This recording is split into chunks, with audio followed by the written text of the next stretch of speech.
long wait is over. Solo long flight from Manila to Dubai.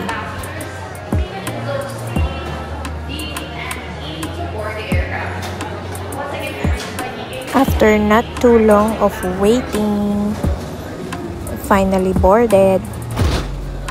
After makumpleto lahat ng documents na possible hanapin ng immigration.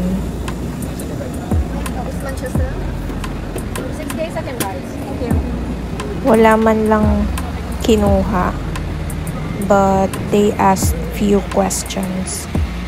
Like, how long I'm gonna stay and if I'm still working on the same company. So, syempre, tanong-sagot lang tayo and passed.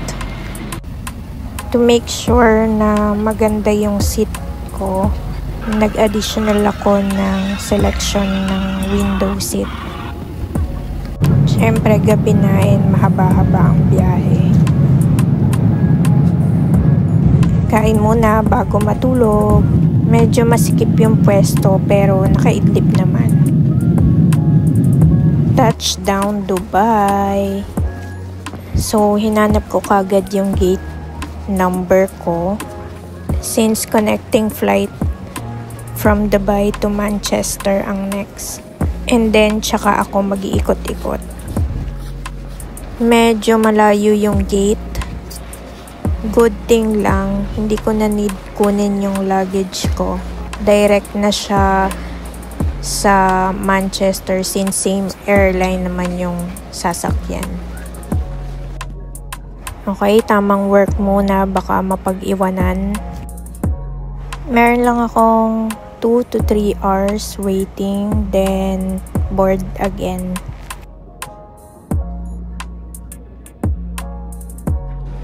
Di na ako masyadong nag-ikot-ikot kasi inaantok na ako.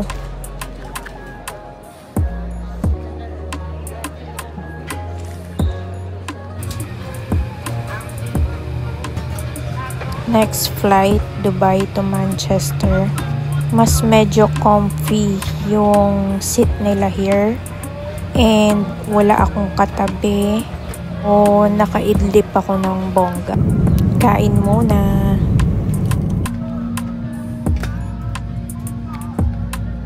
Tong time na to, excited na ako bumaba.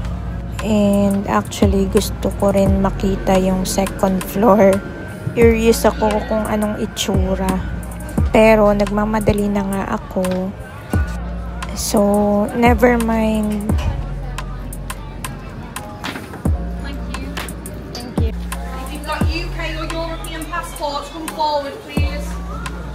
And international this way. Ito na yung pila pa immigration nila.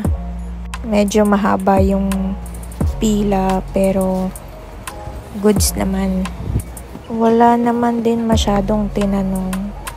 Tinanong lang kung sino yung pupuntahan and until when magstay in the UK.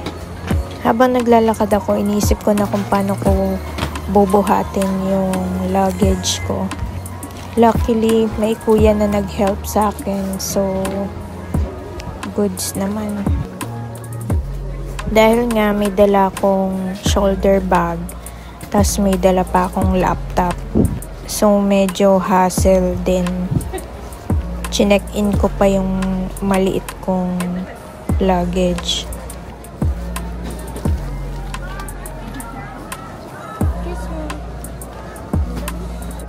So, nung nakuha ko na, agad-agad ko na pinasok yung laptop ko sa small luggage.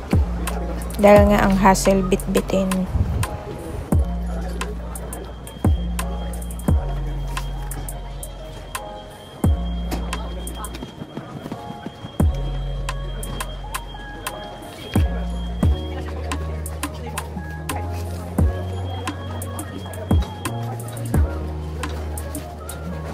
So, once I'm done, palabas na ako and finally pagod na ako and gusto ko nang ma-meet ang jowa ko. At ang dad niya. I'm so excited to explore as well. And to see the environment outside. Kiss me.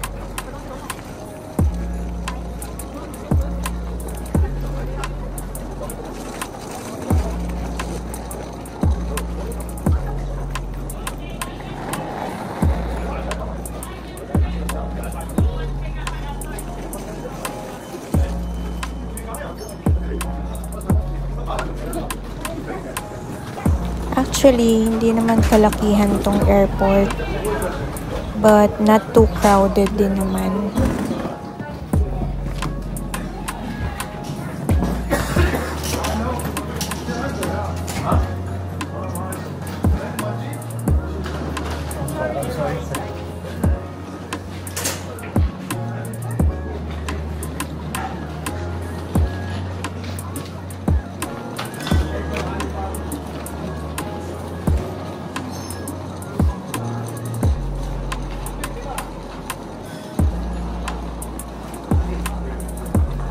Di ko sila nakita on my left side until tawagin ako.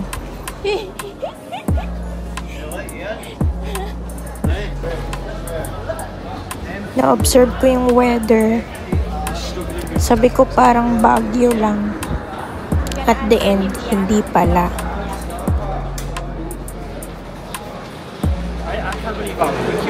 Huh? You were quick. Am I? Hey, you only landed, what, 8 o'clock? So, nag-taxi lang kami from the airport to the hotel. Then, binaba lang namin yung gamit and diretso pasyal na. Na-surprise ako nung dumating yung brother and niece niya since I'm not expecting it. But I'm happy that they are there too. Hindi ako ready dito kasi kala ko makakapag-shopping kagad ako. So, wala akong masyadong jacket and all. Maaraw pero malamig pa din. We just walk around together. It looks busy around though.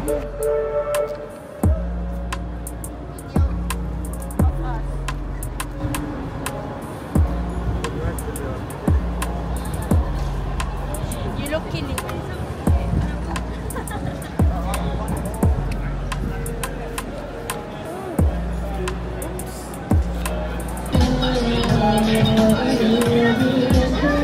This?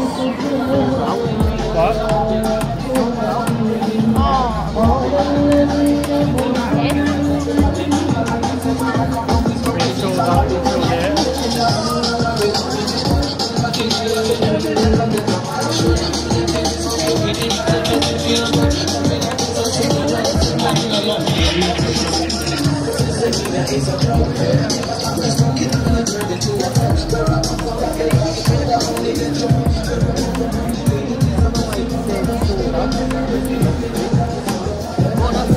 After here, we go to Liverpool Stadium. Hello, kiddo.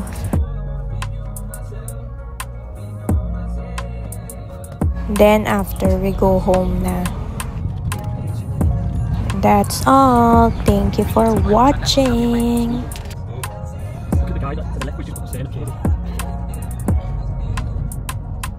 should sat back.